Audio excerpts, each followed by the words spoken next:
तो hello good morning toll free, कैसे हैं आप लोग। उम्मीद करते सभी के अच्छे होंगे। तो जैसा कि आप सभी का बेसब्री से इंतजार था कि बुक को जल्दी से जल्दी शुरू किया जाए, जिस बुक में से 48 जो ज्योग्राफी का जो क्वेश्चन आ रहा है, चाहे वो 6 to 8 हो या 9 to 10 हो, उन सारे क्वेश्चनों को एक ही बुक से मैं बताया था एनालिसिस करके कि एक ही बुक से है, जो पूरे के पूरे क्वेश्चन सिर्फ एक ही बुक से आ रहा है। यानी कि आप एनसीईआरटी पढ़िए, एससीईआरटी पढ़िए या किसी भी प्रकाशन का बुक पढ़िए, वो सारे एक तरफ और ये बुक एक तरफ पूरे कमाल का बुक है ना। बहुत ज़बरदस्त बुक है ना। इतनी गारंटी कि इस बार भी इसमें से 40+ क्वेश्चन एकदम आएगा, 100% आएगा। आप खुद एग्जाम दीजिएगा, उसके बाद पता चल जाएगा।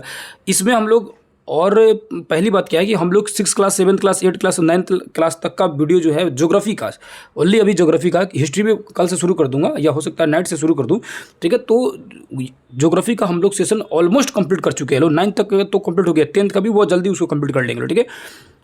वो सारी वीडियो अगर आप देख चुके होंगे तो उम्मीद रखिए इसमें जो पढ़ेंगे लोग ना, तो बहुत कम ऐसी चीज़ें मिलेगी जो नया नया मिलेगा, ठीक है। और वही हमें ढूंढना है कि क्या न्यू इस बुक में दिया हुआ है और किस तरह से इसको समझाया। और इस बुक का चैप्टर बहुत जल्दी जल्दी आएगा, मतलब कोशिश किया जाएगा 2 से 3 दिनों में इस बुक को पूरी कंप्लीट कर लिया जाएगा, ठीक है। और एमसीक्यू जो नाइट में चल रहा है, वो नाइट में फिर से एमसीक्यू आएगा। डेली एमसीक्यू क्वेश्चन का आपको आते रहेगा। लगभग हम लोग कम से कम 40 से 50 एमसीक्यू क्वेश्चन जो है डेली हम लोग करते रहेंगे लोग। और 1 महीने के अंदर में कम से कम हम लोग 3 से 4 हज़ार एमसीक्यू क्वेश्चन तक पहुँच जाएंगे। धीरे धीरे स्पीड बढ़ाते रहा जाएगा और इससे क्या होगा कि ज्योग्राफी का एक भी क्वेश्चन नहीं छूटेगा। और एमसीक्यू जो क्वेश्चन सेशन चल रहा है, वो चल रहा है अरिहंत बुक का। और अरिहंत का नहीं, वो है ये आपका पूर्वावलोकन जो आता है, अरिहंत का ही आता है शायद, पूर्वावलोकन घटना चक्र का आता है, ठीक है।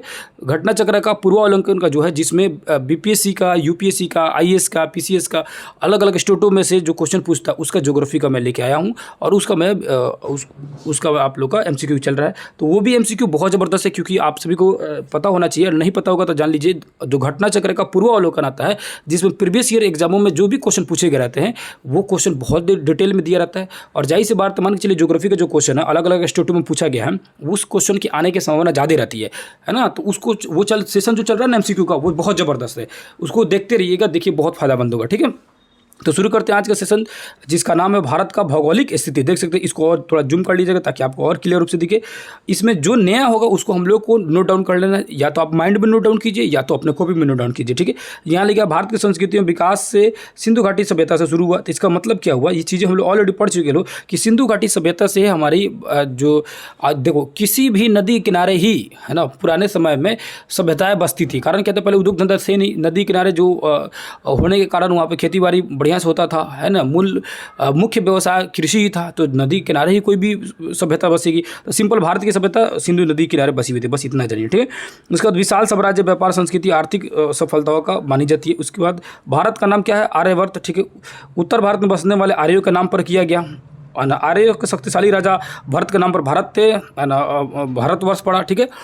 आर्य के ही शक्तिशाली जो राजा थे वो थे भरत, उनके नाम पर भारतवर्ष पड़ा। और पहले आर्य नाम पड़ा था किसके लिए, कि जब उत्तर भारत में आर्य जो है वो मध्य एशिया से थे, ठीक है। तो ये भारत में आए तो उनके नाम पर भारत का नाम आर्यवर्त पड़ गया। उसके बाद भारत पड़ गया। उसके बाद देखेंगे तो सिंधु नदी, कारण ईरानियों ने इसको क्या बोला, हिंदू नदी बोला। देखो एक्चुअली में सिंधु नदी को ईरानी जो थे वो हिंदू नदी बोलते थे, इससे हिंदुस्तान नाम दे दिए वो लोग। और यूनानी जो थे सिंधु नदी को इंडस नदी बोलते थे, इसे इंडिया दे दिए, ठीक है। तो यूनान के जो लोग आए, है ना, यूनान के जो लोग आए वो सिंधु को इंडस बोलते थे। मतलब सिंधु नदी बोलने के चक्कर में वो इंडस मतलब रिवर बोलते थे। तो इंडस रिवर से, इंडस नदी से हमारे देश को बोलने लगे इंडिया। मतलब इंडस वाले लोग हैं, इंडिया वाले लोग हैं, इंडिया वाले। उसी तरह ईरानी जो आया लो, ईरानी को कभी कभी अफगानिस्तानी भी लिखता है या मुस्लिम भी बोलता है। तो जब ईरानी आए तो वो भी सिंधु को सिंधु न बोल के हिंदू नदी बोलते थे, ठीक है। तो हिंदू नदी से बोलेंगे कि ये हिंदू नदी के लोग हैं, हिंदू नदी के लोग हैं, इस तरह हिंदुस्तान हो गया नाम, ठीक है। समझ आ गया होगा। अब आते हैं इस साइड में, देखते हैं। अब अवस्थिति में विस्तार के बारे में लिखा है कि किस तरह हम लोग अवस्थिति है ना। उसको देखेंगे तो एशिया महादेश में हम लोग दक्षिण मध्य के स्थित है लोग, दक्षिण में और दक्षिण के मध्य में है लो, ठीक है ना। पहली बात कि भारत जो है दक्षिण में है, ठीक है, दूसरी की मध्य में है, ठीक है। उसके बाद देखेंगे चतुष्कोणीय, ये सब पढ़ चुके हैं हम लोग। चतुष्कोणीय आकार है, ये उत्तर साइड में हिमालय पर्वत है। उसके बाद से मध्य में विशाल नदी द्रोणी है। उत्तर पूर्वी भाग में, दक्षिण पश्चिम भाग में वन आच्छादित पहाड़ियाँ है। उत्तर पश्चिम भाग में रेतीली ना मरुस्थलीय भाग है। ये सारी चीज़ आप जानते हैं, ठीक है। उसके बाद आएंगे तो देखेंगे उत्तर का विशाल पर्वत, उसके बाद उत्तर पश्चिम में हिंदुकुश पर्वत, सुलेमान पर्वत, है ना। ये सारी चीज़ें मैं जस्ट ही जो 9th क्लास का जो चैप्टर अभी जो सुबह में मॉर्निंग में जो डाला हूँ, उसमें सारी चीज़ों को मैं डिटेल में इसमें समझाया हूँ, ठीक है। सुलेमान पर्वत वाला, और हमको लग रहा है इससे पहले वाला वीडियो में ही जो पाकिस्तान का बता रहा था उसमें बहुत डिटेल समझाया हूँ, ठीक है। सॉरी। उसके बाद आएंगे तो है ना हिंद महासागर, भौगोलिक इकाई है भारत की, और भारतीय महाद्वीप का रहा है। उप महाद्वीप मतलब क्या होता है, सिंपल समझो कि वैसा क्षेत्र है जिसमें दो चार को देश आ जाए, ठीक है। जैसे भारत जो है ना, इस साइड से हिंदुकुश पर्वत से, और इधर से हिमालय पर्वत से, ठीक है, और इधर से अराकानयमोस पर्वत से घेराया हुआ है, ठीक है। इसके बीच में जितने भी देश आएंगे ना, उसको बोला जाएगा भारतीय उप महाद्वीप। जैसे यहाँ आ जाता है पाकिस्तान, उसके बाद से तो भारत है यही, उसके बाद से आ जाता है नेपाल, उसके बाद भूटान, भूटान के बाद ये बांग्लादेश, समझ रहे हो ना। तो भारत, बांग्लादेश, नेपाल, भूटान, पाकिस्तान, ये सब क्यों आ जाता है, क्योंकि ये और नीचे से क्या है, हम लोग नीचे से हिंद महासागर है। तो ये भौगोलिक स्थिति से ये जो भाग जो है ना अलग हो रहा है, और ये सारे भाग जो है ना एक तरह से लग रहा है कि भारत का हिस्सा है। भारत, बांग्लादेश, भूटान, नेपाल और पाकिस्तान, ठीक है, ये सब क्या है, भारत के महाद्वीप के अंतर्गत आ जा रहा है, इसीलिए भारतीय इसको उप महाद्वीप कहा जाएगा, ठीक। 5 देश आते हैं, देख सकते हैं, और ये 9th क्लास के बुक में दिया हुआ है। भारत से देखेंगे तो बड़े बड़े देश जो है इसको देख सकते हैं क्रम के हिसाब से, रूस है, कनाडा है, चीन है, संयुक्त राज्य अमेरिका है, उसके बाद ब्राज़ील है, ऑस्ट्रेलिया। इसको मैं ट्रिक से बताया था कि रुक के है ना, रुक के चीन है ना, क्या अमेरिका है ना, मतलब रुक चीन, यूएसए बा है ना, और आ रहा है कौन भैया, तो आ रहा है हम लोग का भारत, ठीक, आ रहा है भारत। तो रूस है रूस, क से कनाडा, चीन से चीन, और रुक चीन किसको बुला रहे हैं लोग, यूएसए बा है ना, यूएसए मतलब बड़ा है, ठीक है। तो यूएसए आप बड़ा से याद रखिएगा, ब्राज़ील, और आ रहा है से ऑस्ट्रेलिया, और भारत से भारत 7वें नंबर पर, ठीक है। अक्षांशीय देशांतरी विस्तार आप सभी को कई बार बता चुका हूँ। 8 डिग्री 4 मिनट से शुरू हुआ है, 37 डिग्री 6 मिनट तक है, और 68 डिग्री 7 मिनट से शुरू है देशांतर, और 97 डिग्री 25 मिनट। बस ये पूरब और ये उत्तर याद रखना है, अक्षांश दोनों उत्तर में है और देशांतर भी दोनों पूरब साइड में। ये क्यों है, ये चीज़ें मैं डिटेल से समझा चुका हूँ, है ना। उसके बाद आएंगे तो कह रहा है कि सबसे दक्षिणी बिंदु का देखेंगे तो वो 6 डिग्री 4 मिनट से शुरू हुआ है। इस ये वाला अंडमान निकोबार जो दिया है ना, इसका दक्षिणी जो है ये है 6 डिग्री 4 मिनट से शुरू है एक्चुअली में, ठीक है, और 37 डिग्री 6 मिनट तक गया है। यहाँ देखेंगे मैप में एक्चुअली, तो ये कह रहा है देखो एक्चुअली है क्या है यार, ये जो मुख्य भूमि है भारत की मुख्य भूमि वो 8 से शुरू है, लेकिन ये इससे थोड़ा सा नीचे ये है, ये 6-4 से शुरू है, ठीक है, याद रखिए 6 डिग्री 4 मिनट से शुरू है, 6:45 एक्चुअली में। आगे आ जाइए, यहाँ देखेंगे तो भारत के सबसे उत्तरी बिंदु को क्या बोलते हैं भैया, तो भारत के सबसे उत्तरी बिंदु को बोलते हैं इंदिरा कॉल, और सबसे दक्षिणी बिंदु को बोलते हैं इंदिरा पॉइंट। अब इंदिरा कॉल, इंदिरा पॉइंट में याद कैसे रखेंगे, याद रखिए कॉल लगाने के लिए हम लोग छत पे जाते थे, लोग पहले के ज़माने में नहीं बोलते थे लोग कि आवाज़ नहीं आ रहा है रुक जाइए, छत पे जाते हैं या थोड़ी ऊँची जगह पर जाते हैं। तो कॉल लगाने के लिए आप कहाँ जाइए, ऊँची जगह पर जाइएगा, तो याद रखिएगा ऊपर वाला है, ऊँचा मतलब कि भारत में अगर देखा जाए तो नॉर्थ साइड क्या है, ऊपर में है, साउथ नीचे है, तब बोलेगा कि सबसे उत्तरी बिंदु कौन सी है भारत की, तो इंदिरा कॉल। और सबसे दक्षिणी बिंदु, तो ये नहीं होगा दक्षिणी बिंदु, एक्चुअली में हम लोग अंडमान और निकोबार भी तो है, तो इसका दक्षिणी बिंदु है, ये है इंदिरा पॉइंट, याद रखिएगा। और इंदिरा पॉइंट जो है 2004 के समय में सुनामी के कारण डूब भी गया था, है ना। आगे आइए, तो सबसे ऊपर इंदिरा कॉल, और सबसे नीचे वाला अगर मुख्य भूमि को देखेंगे तो कन्याकुमारी है, जिसको क्या बोलते हैं, केप कमोरिन भी बोलते हैं। क्यों बोलते हैं केप कमोरिन, है ना, अंतरिप क्यों बोलते हैं भैया, नाम तो है केप कमोरिन लेकिन इसको अंतरिप बोला जाता है। बोला था बार बार कि बड़े बड़े भाग जिसके 3 तरफ से पानी उसको बोलेंगे प्रायद्वीप, और उसी का छोटका भाग को बोलेंगे क्या, तो अंतरिप बोलेंगे, ठीक है। आगे आइए, उसको लिखा है तमिलनाडु राज्य एक के, तमिलनाडु राज्य में स्थित एक द्वीप है ना, क्या है जो केप कुमारी अंतरीप है, जो तमिलनाडु राज्य में एक द्वीप, मतलब एक छोटा सा तमिलनाडु राज्य में देखेंगे ना तो छोटा सा यहाँ से निकला हुआ है, उसी को बोल रहा है, ठीक है। आगे जी, अंडमान निकोबार द्वीप समूह, बंगाल की खाड़ी, और ये द्वीप समूह के बारे में बात कर रहा है। भारत का द्वीप समूह जो है अंडमान निकोबार द्वीप समूह है, और बंगाल की खाड़ी, ये दोनों द्वीप समूह है भारत के। उसके बाद वही जो मैं बात करता हूँ, भारत का सबसे दक्षिणी बिंदु है इंदिरा पॉइंट है, जो कि कहाँ है, तो अंडमान निकोबार का सबसे निचली बिंदु, यानी ग्रेट निकोबार बोला जाता है उसको, उसका दक्षिणी बिंदु है सबसे, वो ग्रेट निकोबार का भी सबसे दक्षिण, ठीक है, जो कि 2004 में सुनामी की लहरों में क्या हो गया, जलमग्न हो गया। ये चीज़ें मैं अभी बोला हूँ, ठीक है। और ये अब सबसे बड़ी मजेदार चीज़ क्या आ गया कि जो इंदिरा पॉइंट है उसका नाम पिगमेलियन पॉइंट और पार्सन पॉइंट भी नाम से, और यही बीपीएससी का आदत हो गया है कि अदर नाम खूब पूछ रहा है, ठीक है ना। तो पिगमेलियन पॉइंट और पार्सन पॉइंट याद रखिएगा, किसको बोला जाता है, तो इंदिरा पॉइंट को, दोनों में पॉइंट याद रखिएगा, है ना, पिगमेलियन और पार्सन पॉइंट, ठीक है। भूमध्य रेखा से हम लोग कितना दूर है, तो 876 किलोमीटर दूर है। मतलब क्या है कि जो 8 डिग्री 4 मिनट से भारत शुरू है, ठीक है ना, लेकिन जो विषुवत रेखा है ये तो 0 डिग्री है, तो वहाँ से भारत कितना दूरी है, तो भारत की दूरी है 876 किलोमीटर। और अमूमन अंदाज़ा भी लगा सकते थे ऐसे, क्योंकि 1 डिग्री का अंतर होता है 111 किलोमीटर, ठीक है। तो 8 डिग्री का लगभग अंतर है, तो 108 से गुना कीजिएगा तो लगभग 888 के आसपास में आ रहा है, ठीक है, 888 के आसपास में, ठीक है। तो 888 आ रहा है, तो उसके आसपास अंदाज़ा लगाते तो 876 आप मार भी सकते, बना भी सकते थे, बशर्ते आप जानते रहते हैं कि एक स्थान से दूसरे स्थान के बीच की दूरी होती है 111 किलोमीटर के आसपास। ठीक है, यहाँ लिखा है दक्षिणी बिंदु। दक्षिणी बिंदु भैया बता चुके, इंदिरा पॉइंट जो ग्रेट निकोबार का सबसे दक्षिणी बिंदु है। उत्तरी बिंदु इंदिरा कॉल जो जम्मू कश्मीर यानी अब हो जाएगा ये लद्दाख, क्योंकि ये पुराना डाटा है। ठीक है, अब उसके बाद देखेंगे पश्चिमी बिंदु, पश्चिम साइड में देखेंगे, यानी इस साइड में बोल रहे हैं पश्चिम साइड में, तो पश्चिमी बिंदु हो जाता है जो गुजरात के गौर माता या गुहार माता जो गुजरात में है। पूर्वोत्तर बिंदु यानी पूर्वी साइड में तो की बीथू यानी इसको अरुणाचल प्रदेश में है। ठीक है, यानी कि अगर भारत का मोटा मोटी देखा जाए है ना, भारत का अगर मोटा मोटी देखा जाए हम लोग है ना, ये शॉर्टकट में भारत बन गया हम लोग का। ठीक है, तो भारत के बारे में कह रहा है कि ये सबसे उत्तरी बिंदु जो है इसका नाम है इंदिरा कॉल, सबसे दक्षिणी बिंदु इसका नाम है इंदिरा पॉइंट जो कि यहाँ है। इंदिरा पॉइंट एक्चुअली में यहाँ पे अंडमान निकोबार का सबसे दक्षिणी। अब कह रहा है कि भैया सबसे पश्चिमी बिंदु यानी इधर का बोल रहा है तो इसका नाम है गौर माता या गुहार माता। ठीक है, अब ये पूछ रहा है सबसे पूर्वी बिंदु तो इसका नाम है की बीथू जो कि अरुणाचल प्रदेश राज्य में हो जाएगा। ठीक है, याद रखिएगा। अब कह रहा है मुख्य भूमि का सबसे दक्षिणी तो कन्याकुमारी जो कि कुमारी अंतरिक्ष जो अभी हम लोग जस्ट पढ़े हैं ऊपर में, और ये जो डाटा है आप लोग एनसीईआरटी या बिहार बोर्ड में नहीं दिया हुआ है। ठीक है, यही चीज़ें तो मैं बोल रहा हूँ कि कुछ ऐसी चीज़ें हैं जो इस बुक में दिया हुआ है जो कि एनसीईआरटी और एससीईआरटी में नहीं मिल रहा है। और अलग प्रकाशन का भी बुक पढ़िएगा ना तो आप पढ़ सकते हैं, लेकिन याद रखिएगा महेश कुमार बंडवाल का जो बुक है ये खुद एसएसपी रहे हुए हैं, और ये अभी ये जो स्पेशलिस्ट जो थे ज्योग्राफी के ही, इनका जो मतलब यूपीएससी के जो एग्जाम दिए थे तो इनका ऑप्शनल सब्जेक्ट ज्योग्राफी था। और ऐसा माना जाता है, कहीं भी नेट पर सर्च कीजिएगा, किसी से पूछिएगा तो ज्योग्राफी के मामले में महेश कुमार बंडवाल जो है सबसे बेस्ट बुक माना जाता है। महेश कुमार बंडवाल का बहुत चीज़ों को डिटेल में दिया गया, और मैं भी खुद मेरे पास ये बुक लगभग हमको लग रहा है 4-5 सालों से मेरे पास ये बुक होगा है ना। और इस बुक से मैं अक्सर अपने जो हमारे क्लास में जो बच्चे हैं उनको मैं पढ़ाते रहता हूँ। ये बुक मेरे लिए ना बहुत फेवरेट बुक है और बहुत ज़बरदस्त तरीके से डिटेल में दिया गया। बहुत सारे प्रकाशन का बुक मैं देखा हूँ, आपकी पसंद, आप अपने बुक से अलग अलग प्रकाशन को हालांकि आप पसंद कर सकते हैं, लेकिन मेरे लिए सबसे बेस्ट बुक है क्योंकि मैं खुद भी बहुत सारे बुकों का एनालिसिस करके देख चुका हूँ और आपसे भी पता है कि हम लोग मेरे एनालिसिस कैसे रहता है, किस तरह मैं करता हूँ। ठीक है, आगे जी यहाँ अक्षांशीय और देशांतरी विस्तार की बात कर रहा है। अक्षांशीय देशांतरी विस्तार ऊपर देख ही चुके हैं भारत का है ना। अब यहाँ कह रहा है कि दोनों के बीच में 30 डिग्री का अंतर है, तो 30 डिग्री का अंतर क्योंकि 8 से शुरू हुए 37 ले गया है, तो 8 से 37 में गिनेंगे तो लगभग 30 हो जाएगा। ठीक है, और 68 से लेकर 97 तक गया तो ये भी लगभग 30 हो जाता है, दोनों मिला के लगभग 30 डिग्री का बीच में अंतर है, वही बात कर रहा है। ठीक है, उसके बाद कह रहा है कि देशांतरीय बीच की दूरी ध्रुव की ओर कम होती जाती है। अब देशांतर जो होता है ना ध्रुव की ओर कम होता जाता है, कैसे, जैसे ये मान के चलो कि ग्लोब हो गया, देशांतर एक्चुअली क्या होता है, ध्रुव से ऐसे खींचते हैं और ये ऐसे मोटा होते हुए आ जाता है, फिर ये ध्रुव रेखा से दूसरी ध्रुव रेखा यानी उत्तरी ध्रुव से दक्षिणी ध्रुव को मिलाने वाली रेखा को बोलते हैं ये देशांतर रेखा। तो ध्यान दे होंगे तो बीच में देख रहे हैं तो दूरी ज़्यादा है, बीच में दूरी ज़्यादा है, लेकिन ऊपर जाते जाते खत्म हो जा रहा है। तो देशांतर रेखा जो होते हैं है ना, ध्रुवों के पास क्या होता है, शून्य हो जाता है उसकी दूरी। ठीक है, और दो अक्षांशों के बीच की दूरी लगभग सर्वत्र एक समान रहता है। अब जो अक्षांश होता है उसकी दूरी तो एक समान रहता है, कैसे, यहाँ देखिए विषुवत रेखा हो गया, ये भी तो अक्षांश है 0 डिग्री, इसके समानांतर जितनी भी रेखा खींची थी ये सब अक्षांश है, तो इनके बीच की जो दूरी है वो तो एक समान है, उसमें तो ऐसे नहीं कि पतला मोटा हो जा रहा है कि नहीं है।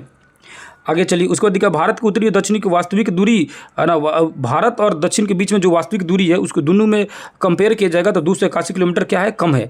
मतलब क्या था, 3214 किलोमीटर ऐसे ऊपर से नीचे आएंगे, यानी नॉर्थ से साउथ में आएंगे, और 2933 किलोमीटर जो है वो किधर से है, पूरब से पश्चिम साइड में। दोनों को माइनस कीजिएगा तो 281 किलोमीटर के लगभग पहुँच जाएगा, दोनों को माइनस कीजिएगा तो 281 करके देखिए आप लोग आ रहा है कि नहीं आ रहा है ना। 4 में से 3 गया 1 और इसके में से 11 में से 3 गया 8, उसके बाद ये बच गया, यहाँ से ना 2 बच गया। ठीक है, तो 281 किलोमीटर बीच के अंतर, अगर ये डाटा भी याद रहता कि उत्तर से दक्षिण और पूर्व से पश्चिम कितना किलोमीटर है तो खैर इसको आप निकाल सकते हैं कि नहीं है।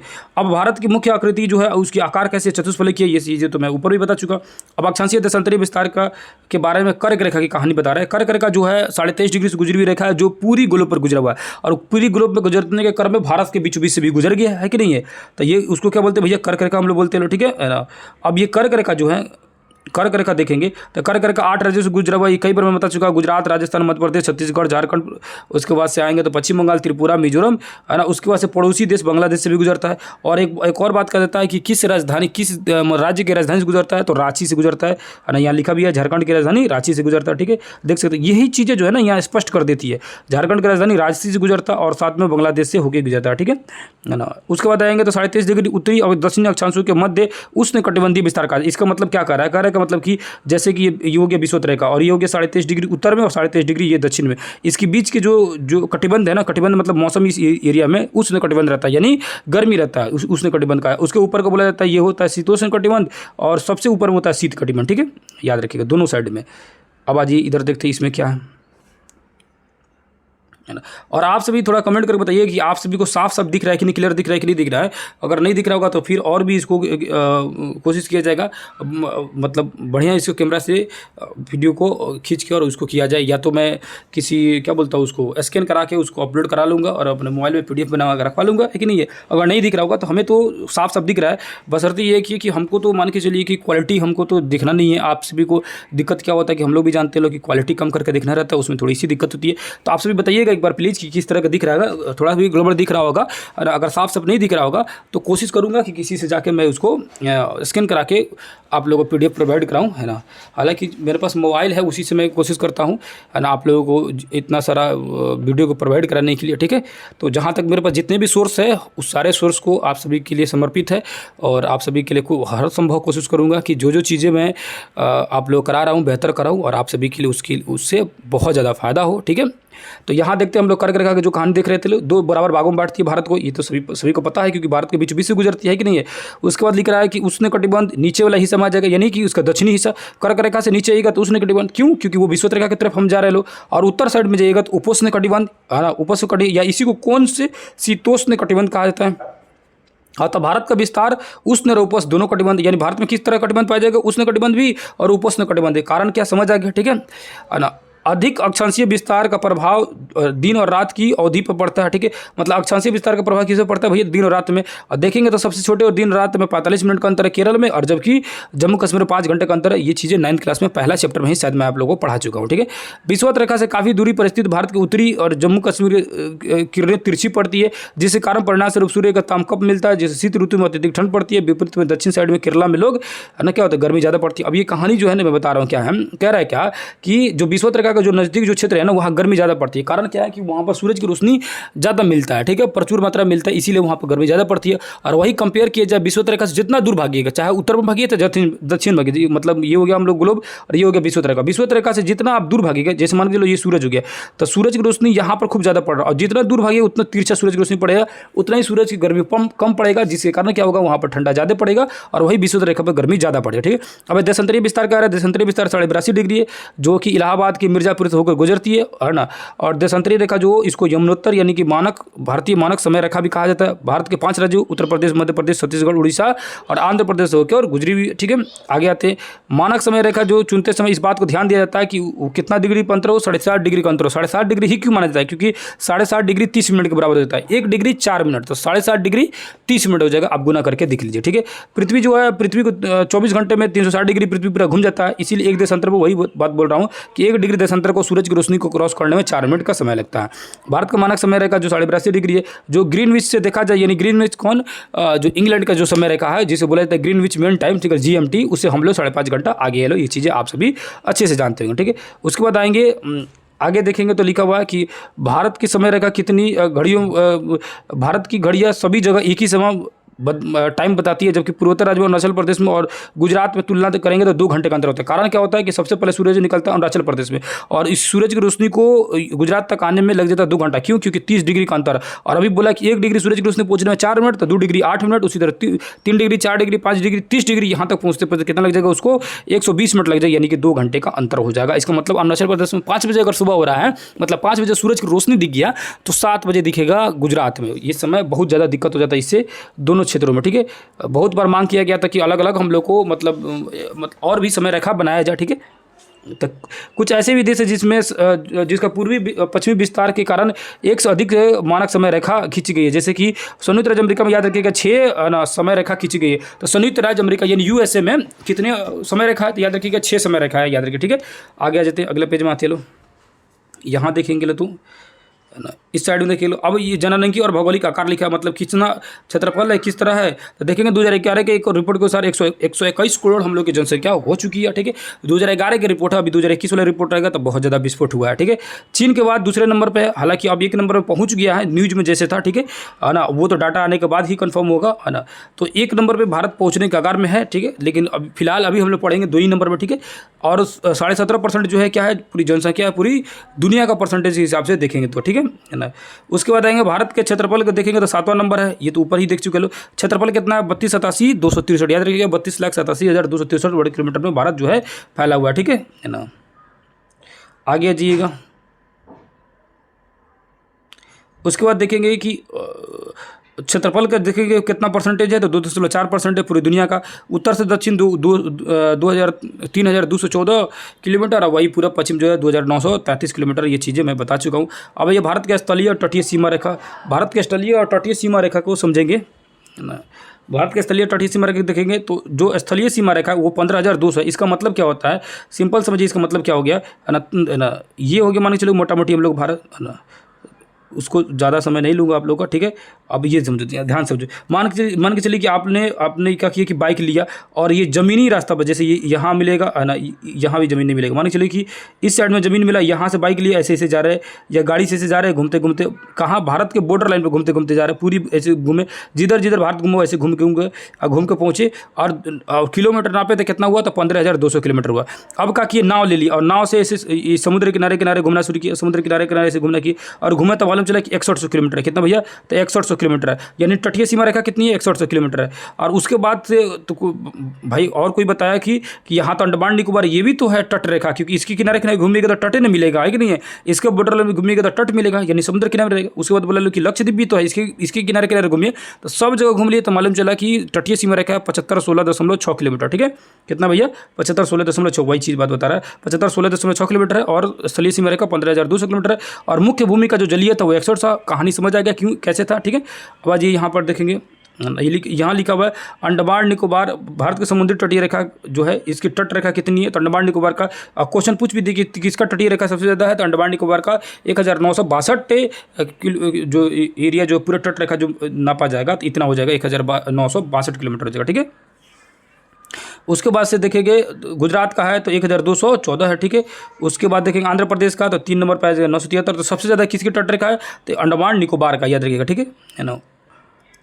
कुल 7516 ये तट रेखा आ गया। तो सबसे ज़्यादा है अंडमान निकोबार का, और सबसे कम कहेगा तो दमन एंड दीव का। तो सबसे ज़्यादा अंडमान निकोबार का और सबसे कम दमन एंड दीव का, ठीक है। याद रखिएगा, ये क्वेश्चन पूछ सकता है कि सबसे कम तट रेखा जो है किस क्षेत्र का आता है, या किस राज्य या केंद्र शासित प्रदेश का आता है। तो याद रखिएगा ना, दमन एंड दीव का सबसे कम आता है, ठीक है। दमन एंड दीव का सबसे कम आता है कितना, 42 किलोमीटर।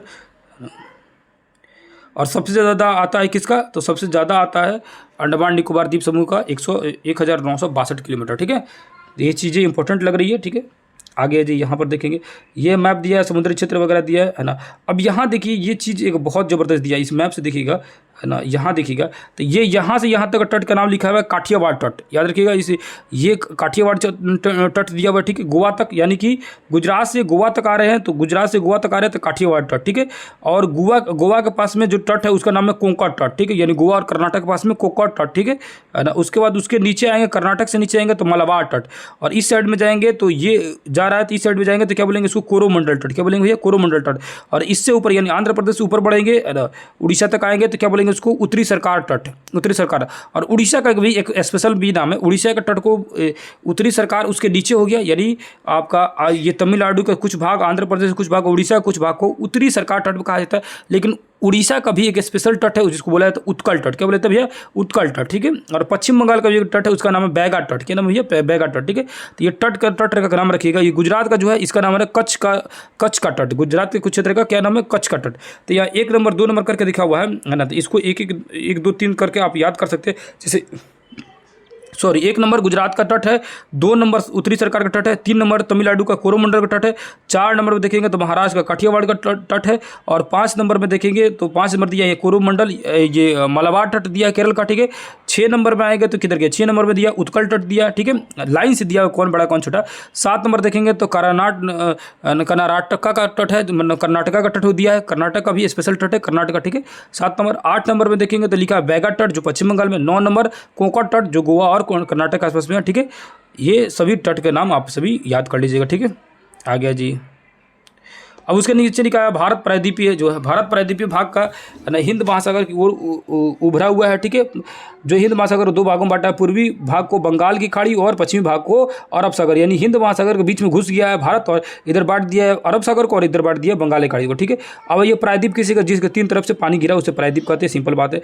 प्रायद्वीप आकार और पूर्ण बंगाल की खाड़ी, पश्चिम बंगाल, अरब सागर और नीचे है हिंद महासागर। मतलब भारत कैसे प्रायद्वीप है, तो भारत के 3 तरफ पानी है, तीनों तरफ के पानी का नाम बता दिए लोग। उसको तो देखेंगे भारत के उत्तर पश्चिम भाग में और पूर्वी नवीन वलित पर्वत है। देखो हिमालय से यहीं से आ जाता है क्वेश्चन पूछेगा, हिमालय जो है किस प्रकार के पर्वत है, तो वलित पर्वत है। पर्वतों के 3 प्रकार बताए थे जब 7th क्लास का जो पढ़ा रहा था ज्योग्राफी, वलित पर्वत, भरसोत पर्वत और संचयन पर्वत, और एक और होता है अवशिष्ट पर्वत। 3 प्रकार ही होता है। चौथा जो अवशिष्ट पर्वत है वो बोला था कि सारे पर्वत जो पुराने हो जाते हैं, टूट जाते हैं, झड़ उड़ जाते हैं, तो सब उसका अवशिष्ट पर्वत बोला जाता है। और सबके बारे में बताया था एक एक करके कौन सा वलित है, कौन सा भरसोत है। जैसे वलित में भारत का हिमालय हो जाएगा, और उसके बाद से बताया था कि मैं जैसे भ्रंशोत पर्वत हो जाएगा, सतपुड़ा पर्वत हो जाएगा, ठीक है। और संचयन पर्वत में देखा जाएगा तो संचयन पर्वत जो ज्वालामुखी के सूखने के बाद बनता है, जैसे बैरम और नारकोंडम जो है अभी फिलहाल में अंडमान निकोबार द्वीप समूह पर दोनों है, बैरम और नारकोंडम मतलब मृत हो चुका है, और बैरम जो अभी भी सक्रिय है, ठीक है। अब जब ये सूख होकर पहाड़ी के रूप में परिवर्तित हो जाएगा तो इसी को कहा जाएगा संचयन पर्वत, ठीक है। और उसके बाद से आपका बोले तो अवशिष्ट पर्वतों में देखा जाएगा तो अरावली पर्वत आ जाएगा, ठीक है। ये सारी चीज़ें मैं पढ़ा चुका हूँ 7th क्लास में। आगे आ जाइए। 22 डिग्री के बाद नीचे बढ़िएगा तो पतला होता जाता है भारत। मैं कई बार बताया हूँ कि एक्चुअली में भारत जो होता है ऐसे देखेंगे है ना, तो भारत का अगर सही मायने में ऐसे बनाया जाए फिगर में तो इसे ऊपर जाकर ऐसे बना हुआ, ठीक है। भारत में तो 23.5 डिग्री भारत के बीच बीच से ऐसी रेखा जरूर कर्क रेखा से नीचे आएगा तो लगातार ये घटते जा रहा है, वही कर रहा है। कर्क रेखा के नीचे जो डिग्री है वो उसको बोलते हैं 22 डिग्री अक्षांश बोलता है, और 22 डिग्री से लगातार ये नीचे गिरते जा रहा है, भारत पतला होता जाता है, इसका मतलब, ठीक है। कन्याकुमारी केप कोपरिन अंतरिप के बारे में मैं बता ही चुका आप सभी को, है ना। उम्मीद है कि अंतरिप के बारे में समझ गए होंगे। यानी प्रायद्वीप का वो छोटा सा हिस्सा जो नीचे वाला जो हिस्सा है ना उसको क्या बोलेंगे, अंतरिप। यानी बड़ा भाग को जहां भी प्रायद्वीप होगा वहां अंतरिप कन्फर्म होगा, ठीक है। यानी वो बड़ा भाग है ना जिसके 3 तरफ से पानी से गिरा है, और उसके नीचे वाला छोटका भाग है ना जो 3 तरफ से पानी से गिरा है उसको अंतरिप बोलेंगे, और बड़का भाग को प्रायद्वीप बोलेंगे, ठीक है। अब यहाँ लिखा हुआ इस डाटा को समझ लेते हैं क्या चीज़ है। यहाँ लिखा हुआ है कि राजनीतिक एवं प्रशासनिक विभाजन, राजनीतिक एवं प्रशासनिक विभाजन, प्रशासनिक क्रियाकलाप में के लिए देश को 28 राज्य और 8 केंद्र शासित प्रदेशों में बांटा गया। नई दिल्ली भारत की राजधानी है। स्वतंत्रता प्राप्ति के पश्चात राज्यों का गठन हुआ। क्षेत्रफल की दृष्टि से हम सबसे बड़ा राज्य राजस्थान और सबसे छोटा गोवा है, ठीक है। क्षेत्रफल के दृष्टि से सबसे बड़ा केंद्र शासित जो है अंडमान निकोबार, देखिए बहुत इंपॉर्टेंट हो गया। सबसे बड़ा जो है अंडमान निकोबार है, ठीक है, क्षेत्रफल की दृष्टि से केंद्र शासित में, ठीक है। और सबसे छोटा जो है लक्षद्वीप है, यानी सबसे बड़ा अंडमान निकोबार और सबसे छोटा कौन सा है, लक्षद्वीप है ना। आगे जाइए केंद्र शासित प्रदेश के हिसाब से। और यहाँ चीज़ें दी हुई है किसी का स्थापना कब हुई, ठीक है। तो कम से कम ये इतना तो याद रखिएगा, बिहार का और उत्तर प्रदेश का याद रखिएगा। बिहार की स्थापना 1 अप्रैल 1936 को होती है। बिहार और झारखंड संलग्न रूप में था तब, ये क्योंकि उड़ीसा अलग हो रहा है बिहार था, ठीक है। उत्तर प्रदेश 26 जनवरी 1950 को, 26 जनवरी 1950 को उत्तर प्रदेश की स्थापना हो रही है, याद रखिएगा, ठीक है। उत्तर प्रदेश से उत्तराखंड अलग हो जाता है, ठीक है। अलग कब होता है तो 9 नवंबर 2000 को 9 नवंबर 2000 को उत्तर प्रदेश से उत्तराखंड अलग हो जाएगा, ठीक है ना। उसके बाद देखेंगे तो ये पश्चिम बंगाल जो है, पश्चिम बंगाल देखेंगे तो 1 नवंबर 1956 को, है ना। ये 1 नवंबर 1956 को भारत राज्यों का पुनर्गठन, ठीक है। तो पश्चिम बंगाल एक नए रूप से बना, ठीक है, 1 नवंबर 1956 को। उसके बाद देखेंगे तो झारखंड बना 15 नवंबर 2000 को, देख सकते हैं, है ना। चीज़ें ये आप चाहेंगे तो सबका जरूरी नहीं है, लेकिन बिहार के आसपास के कम से कम जरूरी है इसको देखने के लिए, ठीक है। आगे ये सिक्किम का भी बहुत बार क्वेश्चन पूछता है क्योंकि सिक्किम पहले भारत में था नहीं। तो 16 मई 1975 को भारत में जो ये राज्य का दर्जा इसको प्राप्त हुआ, ठीक है। आगे जी उसके बाद देखते हैं यहाँ लिखा है राज्य और केंद्र शासित प्रदेश, मतलब कौन से राज्य किधर है, कौन से केंद्र शासित प्रदेश किधर है, ये सब चीज़ों को चाहे देख सकते हैं ना। यहाँ देखेंगे तो लिखा हुआ है पांडिचेरी, है ना, किसका क्षेत्रफल कितना है ना। तो कितने पांडिचेरी का जो क्षेत्र है उसके बारे में बताया है कि चंद्रनगर, पांडिचेरी, कराईकायल, माहे, यमन, ये सब मिलके क्या बनाता है लोग, इसे फ्रांस का कब्जा था, ठीक है। अब ये एक चीज़ देख सकते हैं लोग, इतिहास का ही सेक्शन है लेकिन इंपॉर्टेंट लग रहा है, ठीक है। इसको देख लेते हैं लोग, ठीक है। यहाँ जी मतलब फ्रांस का अधीनस्थ क्षेत्र जो तो भारत का जो क्षेत्र था वो था चंद्रनगर, पांडिचेरी, कराईकल, माहे, यमन, इस पर फ्रांस का कब्जा था। दादर नगर हवेली, नगर हवेली और दमन द्वीप और गोवा, इस पर किसका कब्जा था, पुर्तगालियों का कब्जा था, ठीक है। याद रखना सभी को एक एक करके अलग अलग समय में इसको आज़ाद कराएगा, ठीक है। उसके बाद यहाँ राज्य और राजधानी दिया है, हालांकि राज्य राजधानी आप सभी को याद करने की जरूरत नहीं लग रहा है हमको, उम्मीद है कि आप सभी को याद होगा। फिर भी कम से कम बिहार के आसपास के राज्य याद कर लीजिएगा, और साथ साथ में पूर्वोत्तर भारत का तो भाई छोड़ना नहीं है, पूर्वोत्तर भारत को सबको याद कर देना, ठीक है। तो एक बार वीडियो को चाहिएगा तो रुकिएगा, या कहीं से भी राज्य राजधानी मिल जाए तो उसको याद कर जाइएगा। और साथ साथ ये केंद्र शासित का जो सबका राज्य राजधानी याद रहना चाहिए। जैसे अंडमान निकोबार का क्या होता है भैया, तो पोर्ट ब्लेयर, ठीक है। उसके बाद चंडीगढ़ का चंडीगढ़, दादर नगर हवेली का सिलवासा, ठीक है। और दमन द्वीप का दमन, अब दादर नगर हवेली दमन द्वीप एक ही हो गया तो इसकी राजधानी होगी ये दमन, दोनों मिला के एक हो गया। लक्षद्वीप का नई दिल्ली का नई दिल्ली, लक्षद्वीप का कावारती, पांडिचेरी का पांडिचेरी, अब कश्मीर जो है, कश्मीर अब केंद्र शासित बन गया था। कश्मीर की राजधानी है जम्मू कश्मीर, श्रीनगर, सॉरी जम्मू कश्मीर का, और लद्दाख का लेह है, ठीक है, याद रखिएगा, ठीक है। आगे आते हैं, आगे समझते हैं, यहाँ पर जानते हैं। यहाँ लिखा है भारत और विश्व के बीच में क्या संबंध है हम लोग का, ठीक है। तो भारत और विश्व के हिसाब से देखेंगे तो एशिया का दक्षिण में और मध्य में हम लोग का भारत स्थित है, ठीक है। यूरोपीय देश से देखेंगे तो यूरोपीय देश से हम लोग पूर्वी एशिया के साइड में है और भारत को केंद्रीय स्थिति प्रदान करता है, मतलब चारों तरफ से हम लोग बीच में है, मतलब एशिया के हिसाब से देखेंगे तो सॉरी ना। भारत विश्व में भारत एकमात्र ऐसे देश है जिसके देश के नाम पर एक किसी महासागर का नाम यानी हिंद महासागर नाम पड़ा, ठीक है। अब इस साइड में आते इस साइड में देखते लो क्या डाटा दी हुई है ना। यहाँ लिखा हुआ है कि पूर्वोत्तर राज्य को क्या कहा जाता है, सेवन सिस्टर कहा जाता है। याद रखिए पूर्वोत्तर भारत के राज्य को 7 बहनें यानी 7 सिस्टर कहा जाता है। क्यों कहा जाता है, याद रखिएगा पूर्वोत्तर भारत के जो सभी राज्य है, एक्चुअली में पूर्वोत्तर भारत के जो यहाँ फोटो दिया ही है इसको यहाँ देखिए है ना, ये पूर्वोत्तर भारत के राज्य को क्या बोला जाता है, 7 बहन बोला जाता है। किसके, पूर्वोत्तर भारत के। इसको क्यों बोला जाता है, तो याद रखिएगा सभी राज्य जो पूर्वोत्तर भारत के जो 7 राज्य है, ये 7 राज्यों के कल्चर, उसकी मतलब बोलचाल की भाषा, रहन सहन, बहुत सारी चीज़ें एक दूसरे से मैच कर देते हैं। याद रखिएगा 7 अगर बहन होंगी आपके घर में तो 7 बहन का हर तरह से बातें ऑलमोस्टली मैच कर जाएगा, मतलब जिस तरह से वो रहेंगी उस तरह से वो भी रहेगी, उनका नकल ज़्यादा करेंगे। लेकिन 7 तरह का अगर भाई रहेगा तो 7 भाई जो है अलग अलग डिजाइन कराएगा लो, मतलब वो एक दूसरे से साफा मैच नहीं करेंगे, समझ रहे ना। तो इसीलिए सिस्टर नाम रखेगा 7 सिस्टर, ये न कि 7 ब्रदर, ठीक है।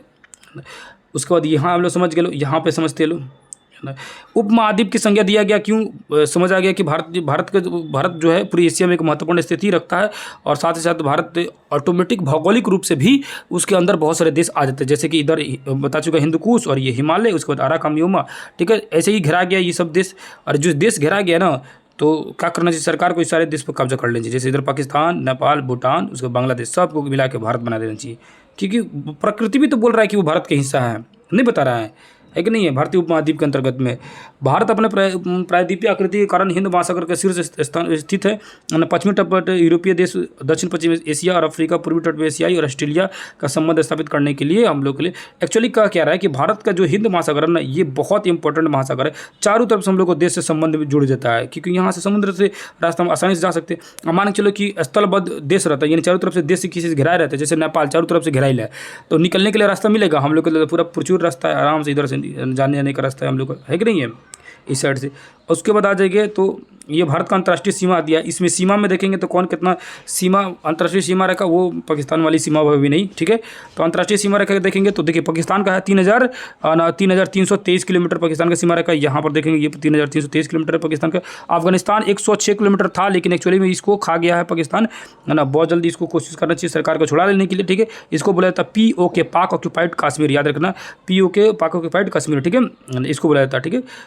और यहाँ पर जो एरिया है ना, पाकिस्तान इसको मतलब पाकिस्तान की मदद से ये एरिया छुड़ा लिया गया पाकिस्तानियों द्वारा, और ये जो है अभी जो है इस एरिया में कुछ हिस्सा जो है उसको आज़ाद कश्मीर भी बोला जाता है, ठीक है, याद रखना, ठीक है। उसके बाद इधर ही खा गया, चाइना वाला खा गया। चाइना जो धीरे धीरे तो बढ़ ही रहा है ना, सोनम वांगचुक को देख ही रहे, वो धरना बैठे हुए इसी वजह से कि चाइना हम लोग अंदर घुसपैठ कर रहा है। अब कर रहा है कि नहीं कर रहा है वो तब से राजनीतिक मुद्दा हम लोग का मतलब उससे, ठीक है, मतलब है। लेकिन सरकार जब तक नहीं बोलेगी तब तक चुप रहने में ज़्यादा भलाई है, ठीक है। तो यहाँ ये जो एरिया है ये इसको बोला जाता है सियाचिन ग्लेशियर, सॉरी सियाचिन बोल रहा हूँ, अक्साई चीन।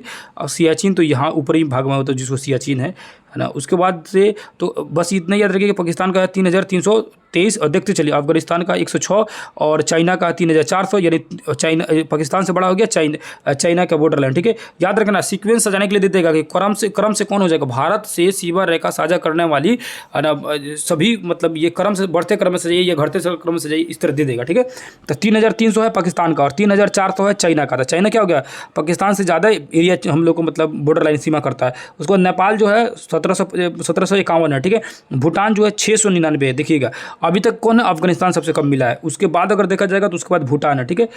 उसके बाद देखेंगे तो क्या है, म्यांमार है 1,643, ठीक है। और यहाँ आएंगे तो देखेंगे लिखा हुआ है बांग्लादेश देखेंगे तो लिखा हुआ है 4,096 किलोमीटर दूरी, जो कि जस्ट इसी पिछले कितना जो वीडियो डाला हूँ उसमें मैं बता चुका हूँ, ठीक है। तो इससे क्या समझ आया, बांग्लादेश 1 नंबर में, ठीक है। देखो ये नहीं है, अब किताब में क्या देता है सिर्फ बांग्लादेश के बारे में था, लेकिन इस किताब से क्या पता चला, बांग्लादेश 1 नंबर में है, चाइना जो है 2 नंबर में है, चीन ससुराल 2 नंबर में, 3 नंबर में कौन है, पाकिस्तान है, ठीक है। 3 नंबर में कौन था भैया, पाकिस्तान है, ठीक है। और उसके बाद 4 नंबर पे देखेंगे तो 4 नंबर में कौन हो जाएगा, 3 के बाद 4 आइएगा तो हमको लग रहा है ये नेपाल हो जाएगा। कौन हो जाएगा, 4 नंबर नेपाल हो जाएगा। 5 नंबर में हो जाएगा म्यांमार हो जाएगा, है कि नहीं। और 6 नंबर में देखा जाएगा तो ये भूटान हो जाएगा, और 7 नंबर में देखा जाएगा तो अफगानिस्तान हो जाएगा। ये 7 देश जो हम लोग से बॉर्डर सीमा साझा करते हैं। लो यहाँ पर दिया ही है नहीं, अब मैं बता रहा हूँ और एक एक करके मैं ढूंढ के बता रहा हूँ, ये सामने दिया हुआ है। अब एक और चीज़ देखिए, कितनी मजेदार चीज़ दिया हुआ है। यहाँ देख रहे हैं, यहाँ पर दिख रहे हैं कौन कौन देश, कौन कौन राज्य से सटा हुआ है उसके बारे में दे दिया। अब ये चीज़ें जो है ना, यही मैं बार बार बोल रहा हूँ, ये चीज़ें कहीं नहीं मिलेगा आपको, ढूंढते रहिएगा, किसी बुक में जल्दी नहीं मिलता है। इतनी सुव्यवस्थित ढंग से चीज़ों को समझाया गया ना कि टॉपिक छूट ही नहीं सकता है ना। इस टॉपिक को, अरे भाई मैं खुद पसीना से भर गया हूँ, लेकिन ये टॉपिक को पढ़ाने में और खुद कभी कभी इसको बार बार देखने में बड़ा मजा आता है। ठीक है, बहुत इंटरेस्टिंग सब्जेक्ट है और बहुत ही, है ना। और ये यहाँ जो कंटेंट इसमें मिलता है ना, इस बुक में बहुत ज़बरदस्त लगता है। ठीक है, आपके पास बुक होगा तो आप भी खूब रीडिंग डालिएगा, खूब पढ़िएगा, बार बार इसको देखिएगा और मेरे पास भी आइएगा इसको वीडियो में, क्योंकि मैं कुछ नए नए चीज़ें इसमें बताते रहूँगा और उसको ट्रिक के हिसाब से कोशिश करूँगा कि समझाने के लिए। ठीक है, 1 नंबर में बांग्लादेश, 2 नंबर में China, 3 number Pakistan, Nepal, Myanmar, Bhutan, Afghanistan, ये सारी चीज़ों को लो देख लो। अब यहाँ देखना है कि बांग्लादेश से जो है कौन कौन राज्य सटा हुआ है। तो बांग्लादेश देखेंगे तो पश्चिम बंगाल जो है, उसके बाद मेघालय, मिजोरम और त्रिपुरा, मेघालय, मिजोरम और त्रिपुरा। ठीक है, और साथ साथ में असम भी है। अब यहाँ क्वेश्चन में क्या फंसता है, ये ऑप्शन में असम लगता है क्या कि ये बांग्लादेश से नहीं सटा होगा, है कि नहीं, बांग्लादेश से नहीं सटा होगा, इसी कन्फ्यूजन में ये होता है क्वेश्चन गलत। तो याद रखिएगा, पश्चिम बंगाल दिमाग लगा लेते हैं, सबको लगा लेते हैं, क्योंकि पश्चिम बंगाल तो जस्ट यहीं पर हो जाएगा, है कि नहीं है, ये हम लोग का मान के चलो ये हो गया। तो पश्चिम बंगाल तो तुरंत आ जाता है कि पश्चिम बंगाल है। ठीक है, और उसके बाद से आदमी त्रिपुरा तो समझ जाता है कि त्रिपुरा यहीं पर है, और साथ साथ में मिजोरम जो है, यहाँ पर मिजो है, और मिजोरम समझ जाता है क्योंकि त्रिपुरा मिजोरम से गुजरा हुआ है कर का, तो मिजोरम भी समझ जाते हो जाएगा। ठीक है, और त्रिपुरा तो हो ही गया, है ना। मेघालय जो है यहाँ पर है, मेघालय, तो मेघालय भी समझ जाता है कि मेघालय है। ठीक है, मेघालय, लेकिन असम नहीं समझता। एक्चुअली में क्या है ना, असम बहुत बड़ा है, याद रखिएगा, बहुत बड़ा है असम। ठीक है ना, तो असम भी सटा हुआ है किससे, बांग्लादेश से। उसके बाद से कौन था, बांग्लादेश के बाद था चाइनीजुआ था। ठीक है, तो चाइनीजुआ से जम्मू कश्मीर, अब हो गया वो लद्दाख। जम्मू कश्मीर की जगह पर क्या लिखिएगा, लद्दाख। ठीक है, जम्मू कश्मीर तो नीचे आ गया, तो याद रखिएगा जम्मू कश्मीर अब हट गया, अब उसके जगह पर क्या आ गया, लद्दाख। ठीक है, उसके बाद हिमाचल प्रदेश सटा हुआ, उत्तराखंड सटा हुआ, सिक्किम है और अरुणाचल प्रदेश, क्योंकि अरुणाचल प्रदेश की तरफ तो हमेशा कंट्रोवर्सी हो ही रहा है कि एंट्री कर रहा है, घुस रहा है चाइनीजुआ ना भारत के अंदर। ठीक है, उसके बाद देखेंगे तो उसके बाद चाइना के बाद कौन सा था, चाइना के बाद था पाकिस्तान। ठीक है, तो पाकिस्तान के साथ अब गुजरात, राजस्थान, पंजाब और जम्मू कश्मीर। जम्मू कश्मीर जो है ये केंद्र शासित है, अब तो केंद्र शासित आ गया है। ठीक है, राज्य के अंतर्गत नहीं आएगा, तो केंद्र शासित में आ जाएगा ये जम्मू कश्मीर और लद्दाख दोनों आ जाएगा। और ये पहले तो राज्य में था, इसीलिए दिया हुआ पहले, तो अब जो है जम्मू कश्मीर के जगह पर लिखिएगा, है ना, केंद्र शासित। सिर्फ ऊपर में राज्य की बात किया है तो इसको हटा दीजिएगा। ठीक है, अब 3 ही जो राज्य जो पाकिस्तान से बॉर्डर लाइन कर रहे हैं, कौन कौन, गुजरात, राजस्थान और पंजाब। देखिए ये भी क्वेश्चन बन सकता है, क्योंकि जो हटाए गए हैं ना, तो क्वेश्चन बनने की संभावना बन सकती है कि नहीं है। उसके बाद से पाकिस्तान के बाद कौन था, तो पाकिस्तान के बाद था नेपाल। नेपाल से देखेंगे तो हम लोग का है उत्तर प्रदेश, और यही क्वेश्चन पूछा हुआ था एग्जामों में। अब बताओ यहीं से डाटा उठा के दिया हुआ था कि नहीं दिया हुआ था। मैं बोल रहा था ना कि हर एक क्वेश्चन, जो भी क्वेश्चन आए हुए सारे इस किताब में से ढूंढ के दिखा दूंगा। क्या ये क्वेश्चन नहीं आया हुआ था कि नेपाल से कौन कौन सा हम लोग का जो राज्य है सटा हुआ है, तो उत्तर प्रदेश तो सटा हुआ है, बहुत ज़्यादा सटा हुआ है, बिहार तो बहुत सटा, बराबर आदमी चल जाता है नेपाल वगैरह में घूमने के लिए, कई कबार आदमी पटना से जाता है तो। ठीक है, उसके बाद देखेंगे तो पश्चिम बंगाल भी सटा हुआ, उसके बाद सिक्किम और उत्तराखंड है। उत्तराखंड, उत्तर प्रदेश, बिहार ये सब समझ जाता है, लेकिन ये सिक्किम और पश्चिम बंगाल बच्चों को ज़्यादातर कन्फ्यूजन होता है, नहीं याद रहता, इसको याद रखिएगा। और उसके बाद कौन आ जाएगा, उसके बाद आ जाएगा नेपाल के बाद म्यांमार। ठीक है, तो म्यांमार जो है, म्यांमार में देखेंगे तो अरुणाचल प्रदेश है, नागालैंड, मिजोरम और ये मणिपुर है। इसलिए है क्योंकि जो हम लोग का यहाँ से आएंगे तो एक्चुअली में ये जो ये है राज्य अरुणाचल प्रदेश, ये अरुणाचल प्रदेश है, उसके बाद से नागालैंड, उसके बाद से यहाँ आ जाएगा मणिपुर, ये आ जाएगा मिजोरम। तो लगातार चारू जो है किससे सटा हुआ है, तो म्यांमार से सटा हुआ। उसके बाद आ जाएंगे तो भूटान में देखेंगे तो पश्चिम बंगाल है, कौन भैया, पश्चिम बंगाल, उसके बाद सिक्किम के बाद अरुणाचल प्रदेश और असम। याद रखिए, फिर दोबारा असम आ गए, असम के याद रखिएगा जो बांग्लादेश से भी और किससे बोले यार, भूटान से भी, दोनों से सटा हुआ। ठीक है, उसके बाद अफगानिस्तान में तो जम्मू कश्मीर जो क्षेत्र था वो सटा हुआ था, लेकिन जम्मू कश्मीर ना कहकर उसको कहेंगे लद्दाख। ठीक है, और लद्दाख का वो क्षेत्र जो है अभी भी है पाक अधिकृत, यानी POK, पाक ऑक्यूपाइड कश्मीर, है कि नहीं है। चीज़ें मज़ा आ रही है कि नहीं पढ़ने में, बताइए। ये जो शुरू किया हूँ, क्या ये चीज़ें कंटिन्यू रखा जाए या इसको छोड़ दिया जाए, जो मैं पढ़ा चुका हूँ मैं SCERT का, उसी को रहने दिया जाए। आप सभी कमेंट करके बताइएगा कि कैसा लग रहा है ये जो सेशन में बोला था, आपको मज़ा आ रहा है कि नहीं मज़ा आ रहा है, और ऐसा लग रहा है कि नहीं सारे कॉन्टेंट इसमें से मिल जाएंगे। अभी तो ये कुछ नहीं है, अभी पहले चैप्टर में 3-4 क्वेश्चन आप लोग को दिखा दिए जो एग्जाम में आ चुका है। ठीक है, अंतिम चैप्टर तक पहुंचेंगे ना तो आपके अंदर एक ऐसा एनर्जी आएगा ज्योग्राफी के प्रति कि आपको लगेगा कि भाई साहब 48 में से कन्फर्म 40 से ज़्यादा मार दूंगा। देखो रियली बात है ना कि 40 से आप अगर इससे क्रॉस कर जाते हैं और 40 आपका जो अदर सब्जेक्ट होगा, हिस्ट्री, पॉलिटिक्स जो भी होगा, उसके आसपास में पहुंच जाते हैं, और बाकी जो क्वेश्चन बच गया 24 को क्वेश्चन बचेगा, क्योंकि 48 इसमें से ले लेंगे तो 24 ही बचेगा GS में। ठीक है, तो 24 जो GS का जो बच रहा है, वो GS के पेपर में 24 में आपका अगर 15-16 भी आ जाता है तो लगभग आपका 40 इधर हो गया और उसमें 15-16 भी आता है तो 95 तक पहुंच जाते हैं। और रियली मैं बोलूँ, ईमानदारी से बोला जाए तो अगर क्वेश्चन का आउट वाला जमाना नहीं रहे ना, और ये धांधली वाला जमाना अगर नहीं रहे, तो भाई साहब 80 पहुंचने में कटअप हालत खराब हो जाएगा। सबकी बस की बात नहीं रहती है। हम लोग क्या करते हैं ना, हम लोग चक्कर में पड़ जाते हैं कि 120 में आप लोग को तैयारी करना, यही दिक्कत होता है। अरे होता है कि कोई चीज़ें आपको नहीं पता, 120 में तो 120 कोई ला नहीं सकता, वो तो क्वेश्चन जिसको मिल जाता है वो भी नहीं लाता है कि नहीं है।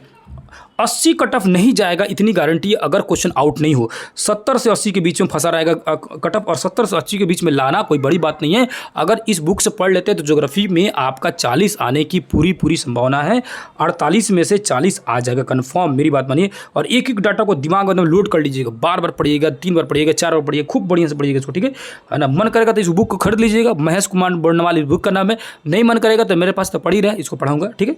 आगे जी, यहाँ देखेंगे भारत के जल क्षेत्र, भारत का जल क्षेत्र देखेंगे तो देखो प्रादेशिक जल क्षेत्र बोला जाता है ना। तो प्रादेशिक जल क्षेत्र बोलेंगे किससे तटरेखा से 12 नॉटिकल मील को क्या बोलेंगे, प्रादेशिक जल क्षेत्र, याद रखिएगा, ठीक है।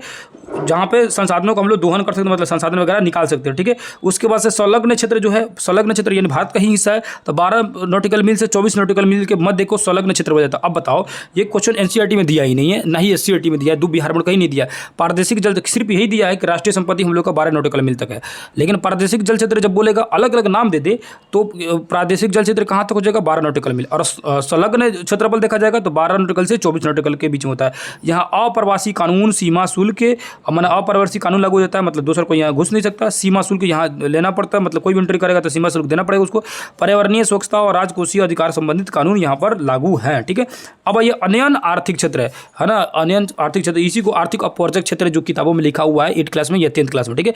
इसको अनन्य आर्थिक क्षेत्र बोला जाता है, जो 24 किलोमीटर से लेकर 200 नॉटिकल मील तक, 24 नॉटिकल मील से लेकर 200 नॉटिकल मील तक के बीच के जो मध्य का क्षेत्र है, और के मध्य जो 176 नॉटिकल मील है इसकी चौड़ाई, उसको बोला जाता है अनन्य आर्थिक क्षेत्र कहा जाता है, या आर्थिक अपवर्जक क्षेत्र भी बोला जाता है, ठीक है। तो याद रखना, 24 से लेकर 200 नॉटिकल मील के बीच के जो 176 नॉटिकल मील है उसको बोला जाता है अनन्य आर्थिक क्षेत्र।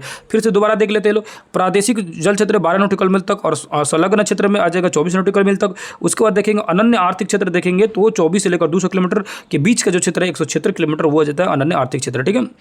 यहाँ पर इस क्षेत्र के अंतर्गत भारत को सागरीय जल शक्ति, सागरीय संसाधनों और जीवों का संरक्षण यानी विदोहन, संरक्षण, अनुसंधान शक्ति और खनिज संपदा में विदोहन करने की अधिकार उसको प्राप्त, मतलब जितना मर्जी वहाँ से निकाल सकता है खनिज तत्व जो भी निकलना हो।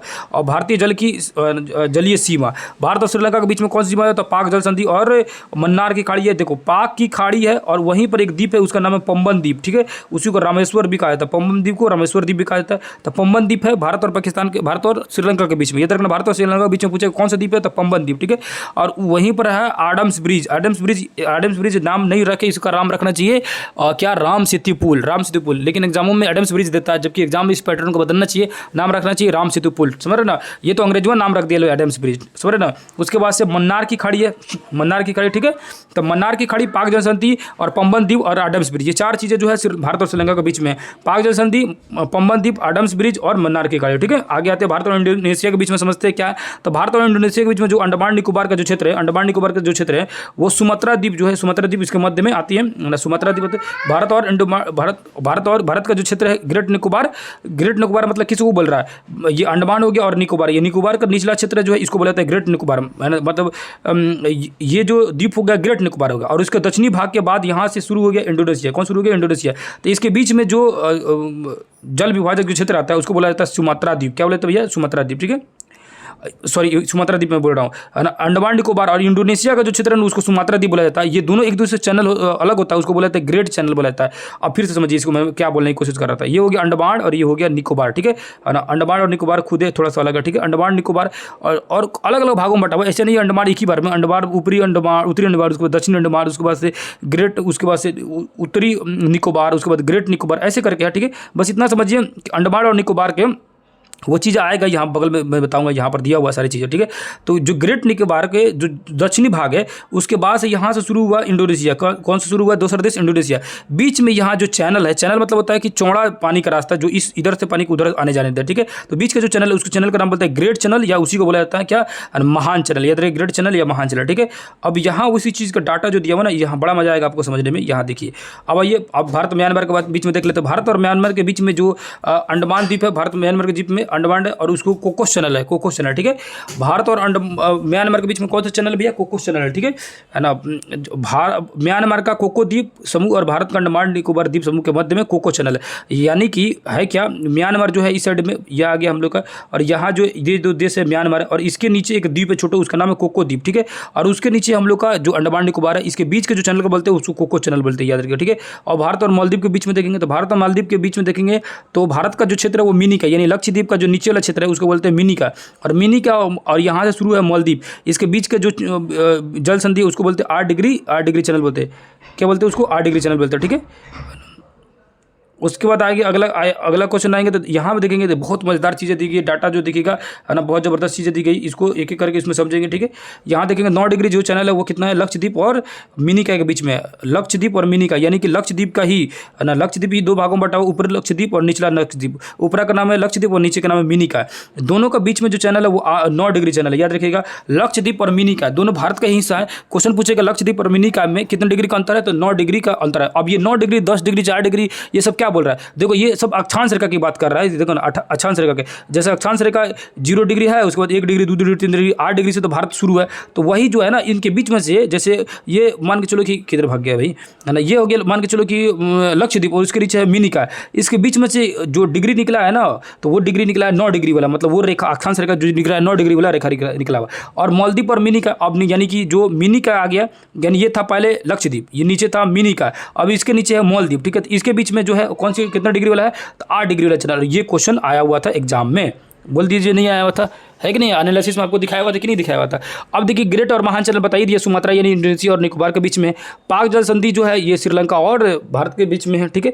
अब यहाँ लिखा है माहिम क्रीक, है ना, निवेशिका, ये पतली सी निवेशिका है मुंबई में, मुंबई में एक छोटा सा पतला सा जगह है उसको माहिम क्रीक बोला जाता है, याद रखिए मुंबई। क्वेश्चन पूछेगा माहिम क्रीक जो है निम्न में से किस क्षेत्र में है, तो मुंबई में। कच्छ की खाड़ी जो है गुजरात में, पता है आपको। खंबात की खाड़ी जो है गुजरात का ही पूर्वी गुजरात और नर्मदा ताप्ती के मुहाना है, मतलब कि क्वेश्चन पूछेगा कि नर्मदा और ताप्ती कहाँ जाए गिरती है, तो कच्छ की खाड़ी में जाके गिरती है, याद रखना, ठीक है। बंगाल की खाड़ी में ना जाके कच्छ की खाड़ी में जाती है नर्मदा और ताप्ती। लक्षद्वीप सागर जो है लक्षद्वीप और मलाबार तट के मध्य है। लक्षद्वीप सागर देखेंगे तो किसके बीच में है, तो लक्षद्वीप सागर देखेंगे तो मलाबार तट मतलब क्या, तो केरल का जो तट होता है मलाबार तट और लक्षद्वीप के बीच के जो सागर बोलते हैं इसको बोलते हैं लक्षद्वीप सागर, मतलब स्पेशल नाम रख दिया गया है। एक्चुअली में देखो ये हम लोग दक्षिणी भारत हो गया, ये हो गया मलाबार तट, है ना, यहाँ ऊपर से आ जाएगा तो मलाबार तट है, और यहाँ से हम लोग लक्षद्वीप शुरू है, इसके बीच का जो सागर है इसका स्पेशल नाम रख दिया गया लक्षद्वीप सागर, ठीक है। उसको मन्नार की खाड़ी मालूम है, भारत और ये क्या बोलते हैं श्रीलंका के बीच जो खाड़ी उसको मन्नार की खाड़ी बोलते हैं, एक्चुअली वो तमिलनाडु की खाड़ी से गुजरा हुआ है, ठीक है। कोको तो मालूम है, अभी जस्ट बताया म्यांमार के बीच में है, ठीक है। कोको द्वीप है म्यांमार का, और भारत का अंडमान निकोबार का सबसे ऊपरी भाग यानी उत्तरी भाग, उसके बीच की जो जल डमरू मध्य है, जल डमरू मध्य मत होता है कि एक पानी से दूसरे पानी को मिलाने वाली रेखा या एक जमीन को दूसरे जमीन से अलग करने वाली रेखा, ठीक है ना, उसको बोला जाता है जल डमरू मध्य, ठीक है। तो कौन सा है, कोको स्ट्रेट यानी कोको जल मध्य। अब दक्कन पास जो दिया है, दक्कन पास जो मैं बोला खुद अंडमान ही बटा हुआ 2 भागों में, है ना, जस्ट ऊपर बताया कि अंडमान ऊपरी अंडमान और नीचे वाला अंडमान, ठीक है। यानी कि देखो, है ना, पहली बात कि ये है ऊपर वाला अंडमान का, अंडमान ही 2 भागों में बटा हुआ है। दूसरी अंडमान का नाम है कौन सा, पहले इसको ध्यान से समझ लो। अंडमान और निकोबार के बीच में है कितना डिग्री वाला है, 10 डिग्री चैनल, और अंडमान ही 2 भागों में बटा हुआ है, ठीक है। तो अंडमान 2 भागों में बटा हुआ है, तो उस दोनों बीच को बोलते हैं दक्कन पास। क्या बोलते हैं भैया, दक्कन पास। फिर से समझिए इसको, बढ़िया समझेंगे। अंडमान 2 भागों में बटा हुआ है, अंडमान के बीच में यानी दक्षिणी अंडमान और लघु अंडमान, अंडमान का सबसे दक्षिणी भाग यानी दक्षिणी अंडमान और लघु अंडमान, ठीक है, ये दोनों अंडमान ही है। इसके बीच में है दक्कन पास, बीच में है दक्कन पास। और ये लघु अंडमान के बाद कौन शुरू हो जाएगा, निकोबार शुरू हो जाएगा। तो लघु अंडमान और निकोबार के बीच में 10 डिग्री चैनल। फिर से समझिए जबरदस्त तरीका से, ठीक है। दक्कन पास किसके बीच में है, अंडमान का ही दक्षिणी भाग और उसी अंडमान का दूसरा अंडमान भाग लघु अंडमान, यानी एक हो गया ये अंडमान और उसके नीचे वाला लघु अंडमान हो गया। अंडमान का दक्षिणी भाग और ये लघु अंडमान, दोनों के बीच में है दक्कन पास। अब लघु अंडमान से शुरू हो जाएगा निकोबार, इसके बीच में है 10 डिग्री चैनल, ठीक है, समझ आ गया होगा। आगे आते हैं, चीज़ें काफ़ी बड़ा है, टॉपिक बड़ा है, इसीलिए इसको पढ़ के छोड़ा जाएगा, इसी बीच में से छोड़ के नहीं जाना है आप लोगों को, है ना। अब लास्ट हमको लग रहा है कि पेज आ चुका होगा, ठीक है ना। इसके बाद से इसको स्टॉप किया जाएगा, फिर दूसरा चैप्टर शुरू हो जाएगा। दूसरा चैप्टर को नाइट में भी कंप्लीट कर दूंगा, ठीक है। अब ये भारत और पड़ोसी देश, ठीक है, भारत और पड़ोसी देश। तो भारत के पड़ोसी देश कौन सा है, बांग्लादेश, चीन, अफगानिस्तान, पाकिस्तान, नेपाल, भूटान, ये सब चीज़ तो देख ही लिए लो, ठीक है। यहाँ दिखा है सार्क का फुल फॉर्म आप लोग पता है, south Asian association regional corporation, sorry. और इसकी स्थापना कब हुई थी? तो याद रखिएगा 8 दिसंबर 1985 में इसकी स्थापना हुई थी। ठीक है, याद रखिएगा। ठीक है, 8 दिसंबर 1985 की इसकी स्थापना हुई थी सार्क की। सार्क का मुख्यालय कहाँ है? तो काठमांडू में, याद रखिएगा। ठीक है, सार्क के सदस्य का नाम दिया यहाँ पर। सार्क के सदस्य में देखिएगा तो चाइना नहीं मिलेगा, चाइना नहीं है, म्यांमार नहीं है। ठीक है, याद रखिएगा। ठीक है, उसके बाद देखेंगे तो भारत और बांग्लादेश के बीच में विवाद जो समाप्त हुआ। भारत और बांग्लादेश में विवाद क्या था? 41 वर्ष पुराना विवाद था। 2005 में जाके इस समस्या का समाधान हुआ, मोदी जी जब आए तो। ठीक है, 119 संविधान संशोधन किया गया, जिसमें उसको संविधान के हिसाब से देखेंगे तो 24 संविधान संसद में जो पारित हुआ, ठीक है, स्वर ना, उसके द्वारा 1974 में जो बांग्लादेश के जो सीमा समझौता थी वो उसको लागू कर दिया गया। यानी सीमा समझौता कौन सा लागू अभी भी भारत और बांग्लादेश के बीच में? 1974 वाला सीमा समझौता। ठीक है, अब उसके बाद देखेंगे तो यहाँ लिखा है पश्चिम बंगाल और इसका क्षेत्रफल के बारे में दिया। भारत के प्राप्त क्षेत्र जो है, मतलब भारत को कौन सा क्षेत्र मिला जो समझौता के बाद से? तो क्षेत्र मिला बेरूबाड़ी ना, उसके बाद से क्या नाम मिला? पकुरिया, चार और हरिपाल। ठीक है, जो पश्चिम बंगाल को भारत को प्राप्त हुआ क्षेत्र है। तो याद रखना, क्वेश्चन पूछेगा कि भारत और बांग्लादेश के बीच में समझौते के बाद कौन सा क्षेत्र जो है भारत को मिला? तो कौन सा क्षेत्र मिला? बेरूबाड़ी क्षेत्र मिला। ठीक है, उसका तो पकुरिया मिला, चार मिला, हरिपाल मिला। ठीक है, अगला क्वेश्चन आएंगे तो मेघालय का देखेंगे तो मेघालय का ये निम्न क्षेत्र जो है, अब मेघालय का ये क्षेत्र सब मिला। ठीक है ना, इसका एक एक करके नाम अगर चाहेंगे तो याद कर सकते हैं, है ना। पिरपी दीवा, लिखवंत, लिखवन 2, लिखवन 3, है ना, डाउली, तो लिखवन 3 गो है। ठीक है, त्रिपुरा का जो जगह है ये चंद्रनगर, ये मिला, जिसको मौलवी बाजार भी बोला जाता है। तो याद रखिएगा, चंद्रनगर यानी मौलवी बाजार जो त्रिपुरा का है ना, ये मिला हम लोग को। ठीक है ना, कुल इतना क्षेत्र हम लोग मिला 27,777। ठीक है, आगे आइए तो अब जो है बांग्लादेश को प्राप्त क्षेत्र, मतलब बांग्लादेश को देना कौन पड़ा? ठीक है, बांग्लादेश को कौन कौन क्षेत्र हम लोग को देना पड़ा? तो बेसुमारी, है ना, इसको याद रखिएगा, ये दोनों चीज़ों को, बेसुमारी को देना पड़ा, आधार कोटा देना पड़ा और बेरूवाड़ी का कुछ क्षेत्र देना पड़ेगा। ठीक है, मेघालय का लोबाचेरी जगह देना पड़ा। ठीक है, अब ये लेना देना क्यों पड़ा? क्योंकि बहुत सारे क्षेत्रों में दिक्कत हो रहा था। ठीक है, इसीलिए लेना देना पड़ेगा। ठीक है, मेघालय का लेबाचारी हुई है, असम का ये जगह जो है ठकुरिनीबाड़ी, ठीक है, उसके बाद कालाबाड़ी, ये सब जगह प्राप्त हुआ। कुल योग 2263 जो है देना पड़ेगा। ठीक है, तो लगभग जो है हम लोग को 2777 लिए लो और 2200 दिए लो। ठीक है, उससे कोई दिक्कत नहीं है। आ गया जी, है ना, या मैप के हिसाब से देख सकते हैं ये वाले क्षेत्र के बारे में। ठीक है, अब अगला आते हैं, यहाँ देखेंगे भारत और पाकिस्तान के बीच में सीमा निर्धारण। भारत और पाकिस्तान के बीच में सीमा निर्धारण जो है बताई जो है कश्मीर से लेकर यानी लद्दाख से लेकर पंजाब, पश्चिम राजस्थान और कच्छ के रन यानी गुजरात तक फैला हुआ है। ठीक है, 3323 किलोमीटर की दूरी है। अमृतसर के जिले रावी नदी, अमृतसर के जिला से गुजरता है रावी नदी और फिरोजशाह के जिला से निकलता है सतलज नदी। याद रखिएगा ना, फिरोजशाह जिला से निकलता है सतलज नदी और अमृतसर जिला से निकलता है रावी नदी। ठीक है, याद रखिएगा। ठीक है, भारत और पाकिस्तान के बीच में सतलज और रावी नदियाँ कुछ दूरी तक प्राकृतिक सीमा बनाती है। तो सतलज और रावी नदियाँ जो क्या होती है, भारत और पाकिस्तान के बीच में सीमा बनाती है। रावी नदी जो निकलता है अमृतसर से और सतलज नदी निकलता है वो फिरोजशाह से निकलता है, फिरोजपुर से मतलब। और उसके बाद भारत और पाकिस्तान के बीच में वर्ष 1971 में क्या हुआ, युद्ध हुआ था। ठीक है, जिसके बाद नियंत्रण रेखा खींची गई थी, जिसको POK यानी पाक ऑक्युपाइड कश्मीर बोला जाता है ना, या LOC बोला जाता है, लाइन ऑफ एक्चुअल कंट्रोल। ठीक है, कंट्रोल। ठीक है, रेड क्लिफ लाइन जो है 17 अगस्त 1947 को यानी आज़ादी के 2 दिन बाद ही लाइन खींच दिया गया था। किसके द्वारा? ये जो क्या नाम था उसका, अंग्रेज जो था उसका, सर जॉन क्लिफ, क्या नाम था उसका, सर ना, तो उसके द्वारा लाइन खींचा गया भारत और पाकिस्तान के बीच में, बॉर्डर लाइन खींचा गया बॉर्डर कमीशन के द्वारा। ठीक है, 17 अगस्त 1947 को। उसके बाद देखेंगे यहाँ क्या नाम है इसका, सर सिरिल रेडक्लिफ। ठीक है, यही इसी का नाम, यही नाम है। कश्मीर के अध्यक्ष सर, कश्मीर कमीशन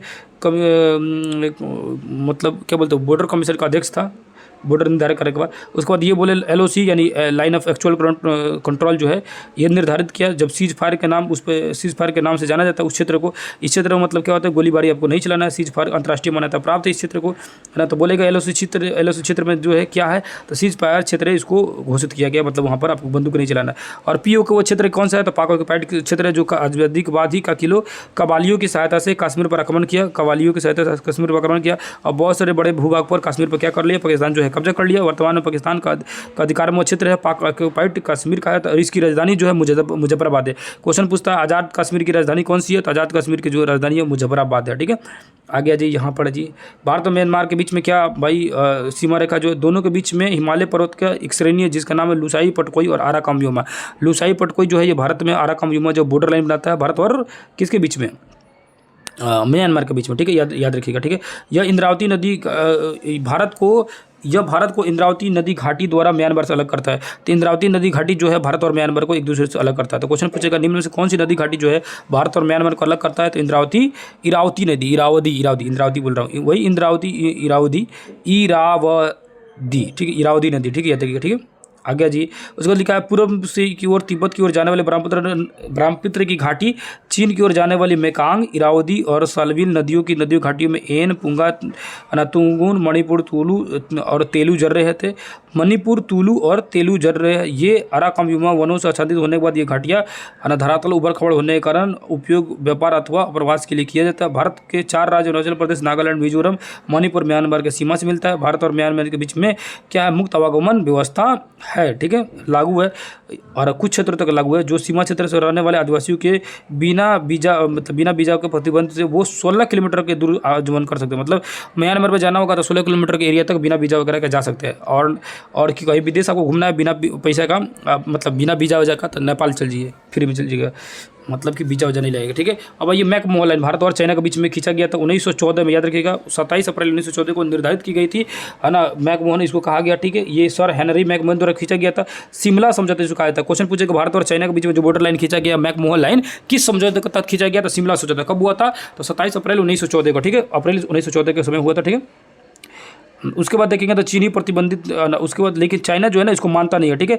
और उसके बाद देखेंगे तो ब्रिटिश और तिब्बत में इस आधिकारिक तौर पर सीमा रेखा मान लिया, लेकिन चीनी प्रतिनिधि की ओर से इसका हस्ताक्षर के बावजूद भी चीनी सरकार अनुमोदन नहीं किया, मतलब वो नहीं मानता, वर्तमान समय में उसकी सीमा नहीं मानता है, लेकिन चीन इसे मैकमोहन तथाकथित मैकमोहन रेखा कहता है, ठीक है। अब LAC चीन की तरफ से खींचा गया लाइन ऑफ एक्चुअल कंट्रोल, ठीक है, एक्चुअल कंट्रोल LAC भारत और चीन के बीच में वास्तविक सीमा रेखा 4057 किलोमीटर लंबी रेखा है। जम्मू कश्मीर का जो यानी लद्दाख का जो क्षेत्र है, कब्जे वाला क्षेत्र है, उसको अक्साई चीन कहा जाता है, जो कि मैं बता चुका हूँ आप सभी को ऊपर में, है ना।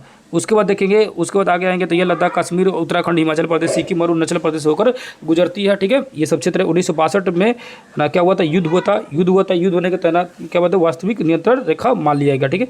मतलब युद्ध होने के बाद 1962 में चाइना से हम लोग से युद्ध हुआ, और युद्ध होने के बाद क्या हुआ कि जो भारत और चाइना के बीच में जो रेखा, जहाँ तक चाइना बढ़ गया तो वहाँ तक की रेखा को मान लिया गया कि यही जो है इसकी सीमा रेखा है, ठीक है। उसके बाद जो भारत की दृष्टि से, उसके बाद देखेंगे तो भारत की दृष्टि में, है ना, ये लास्ट पेज है ना, इस चैप्टर का, इसको देख लेंगे। भारत की दृष्टि में वही चीज़ों को दोहरा दिया है, ठीक है। इसको जल्दी कंप्लीट कर लेते हैं। भारत का देश भारत नाम पड़ा, इसका अन्य नाम आर्यवर्त, जम्बूद्वीप, भारत, हिंदुस्तान और इंडिया है, ठीक है। आर्यवर्त नाम है आर्य की वजह से, जम्बूद्वीप तो पुराने समय में इसका नाम रखा गया था। भारत वस्तु आर्य का जो राजा थे भरत, उनके नाम पर, हिंदुस्तान तो ईरानियों की वजह से, और इंडिया जो है यूनानियों की वजह से नाम रखा, ठीक है। राजधानी इसकी दिल्ली है, याद रहे आप लोग को। और भौगोलिक स्थिति देखेंगे तो उत्तरी पूर्वी गोलार्ध में स्थित है, और उत्तर में इधर से और पूर्व में इधर से, ठीक है, उत्तर पूर्वी गोलार्ध के स्थित है, ठीक है। अक्षांशीय मालूम है, दशांतरीय मालूम है, ठीक है ना। उसको मानक समय रेखा मालूम है, 5 घंटा हम लोग 5.5 घंटा आगे है, लो 82.5 डिग्री, जो 5 राज्यों से होकर गुजरता है, ये चीज़ें सब चीज़ मालूम है हम लोग को, ठीक है।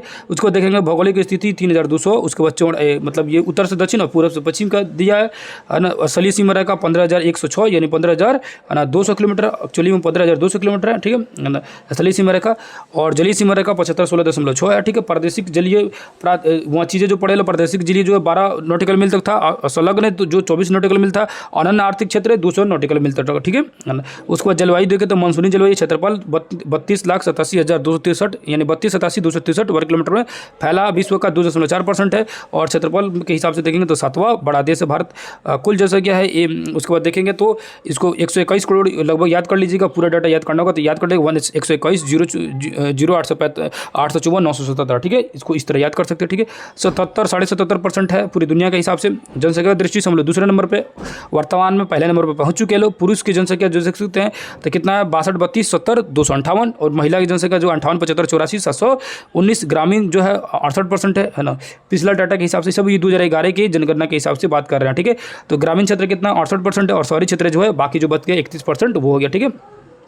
दशकीय जनसंख्या 17% बढ़ रहा है दशकीय पूरे भारत में, लेकिन बिहार में बहुत तेजी से बढ़ रहा है, ठीक है। लिंग अनुपात देखेंगे तो 934 है, लिंग अनुपात में 934 बोल रहा हूँ, 943 है प्रति 1000 पुरुषों पर मात्र 943 ही महिलाएं। इसका मतलब हो गया कि महिलाएं जो है कम है, ठीक है।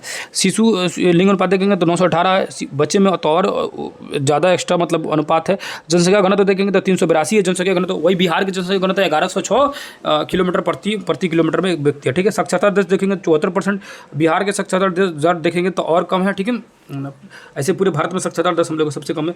पुरुष साक्षर है 82%, महिला साक्षर है 65%। हालांकि अब जो है महिलाएं जो हैं तेजी से आगे बढ़ रही है साक्षरता में, ठीक है। अनुसूचित जाति का देखेंगे तो कुल जनसंख्या 16% है, 16.6 यानी 16.5%। अनुसूचित जनजाति, देखो अनुसूचित जाति मतलब होता है SC और अनुसूचित जनजाति मतलब होता है ST, शेड्यूल कास्ट, ठीक है, यानी आदिवासी, ठीक है। तो आदिवासी लोग है 8% और आदिवासी ही यहाँ भारत के मूल निवासी थे। भारत में कुल राज्य 28 और केंद्र शासित 8 गो है। चतुष्फलकीय इसके आकार है। पर्वतीय क्षेत्र है 10.7% यानी लगभग 11% पर्वत है भारत में, और ये चीज़ मैं पढ़ा चुका हूँ। पहाड़ी क्षेत्र है 18% यानी लगभग मान के चलिएगा 18, तो दोनों मिला दीजिएगा तो 29% हो जाएगा पर्वत और पहाड़ मिलाकर, ठीक है। और पठारी जो क्षेत्र है वो 27.8, ये 28% दिया रहता है एग्जामों में, ठीक है, ये किताबों में। मैदानी भाग देखेंगे 43%, ठीक है। उसके बाद देखेंगे तो 8 राज्यों से गुजरती है, वो सारे राज्यों को मैं बता चुका हूँ। द्वीपों की संख्या याद रखिएगा, द्वीपों की संख्या 247। अंतर्राष्ट्रीय सीमा रेखा से जुड़े राज्य, जो अब अंतर्राष्ट्रीय सीमा रेखा से यानी बॉर्डर लाइन बनाता है कितना को, 17 को राज्य, जिसमें से 2 घटा लीजिएगा, अब कर लीजिएगा 17 को जगह पर 2 कितना हो जाएगा 15 को, क्योंकि लद्दाख जो है वो राज्य नहीं रहा, और एक घटा लीजिएगा, ठीक है, 16 कर लीजिएगा, क्योंकि लद्दाख और जम्मू कश्मीर जो अब अलग घट गया, ठीक है। पहले लद्दाख और कश्मीर एक ही में था। तेल शोधक कारखाना कितना है भैया, तो 22 को है। राजमार्ग की संख्या 266 को है। बंदरगाहों की संख्या 13 को है। राष्ट्रीय पशु बाघ है, राष्ट्रीय और विरासत वाला पशु हाथी है, ठीक है, हेरिटेज एनिमल जिसको बोला जाता है। पक्षी मोर, वृक्ष बरगद, पुष्प कमल, राष्ट्रीय चिन्ह अशोक स्तंभ, ठीक है।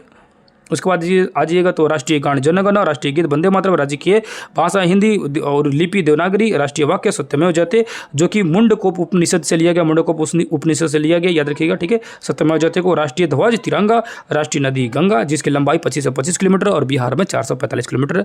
जलीय जीव, राष्ट्रीय जलीय जीव डॉल्फिन है। ये रहा हम लोग का चैप्टर कंप्लीट। कैसा रहा सेशन एक बार थोड़ा बताइएगा, है ना। और हमारी भी हालत हो गई है पंचर, है ना भाई साहब, है ना। एक तो फ़ैन बंद करने में भाई पूरे वीडियो को बनाने में हालत मेरा ख़राब हो जाता है, ठीक है। फिर भी बनाया जाएगा, जिस तरह का आप लोग का सपोर्ट है तो ये कुछ नहीं, गर्मी बर्दाश्त किया जाएगा, ठीक है कि नहीं है। तो कैसा लगा वीडियो और कैसा लगा सेशन, और ये बताइए पहले चैप्टर में कितना कंटेंट दिया है कि नहीं दिया है, मज़ेदार है कि नहीं मज़ेदार है। इस तरह से अगर पढ़ा जाए ना तो ज्योग्राफी में यकीन मानिए एक भी क्वेश्चन नहीं छूटेगा, एक भी नहीं क्वेश्चन छूटेगा। आप इसको वीडियो को लगातार देखते रहिएगा, है ना, पढ़ते रहिएगा तो एकदम मज़ेदार तरीके से याद हो जाएगा, है ना। हम लोग क्या करेंगे, लोग बात करते हुए इसी तरह याद करेंगे लोग। तो फिर यहीं पे वीडियो को अंत करते, काफ़ी समय हो गया, फिर किसी दूसरे क्लास में मिलेंगे, तब तक के लिए धन्यवाद, बहुत बहुत थैंक यू आप सभी को, है ना। नमस्कार, अस्सलाम वालेकुम, जय हिंद, जय भारत।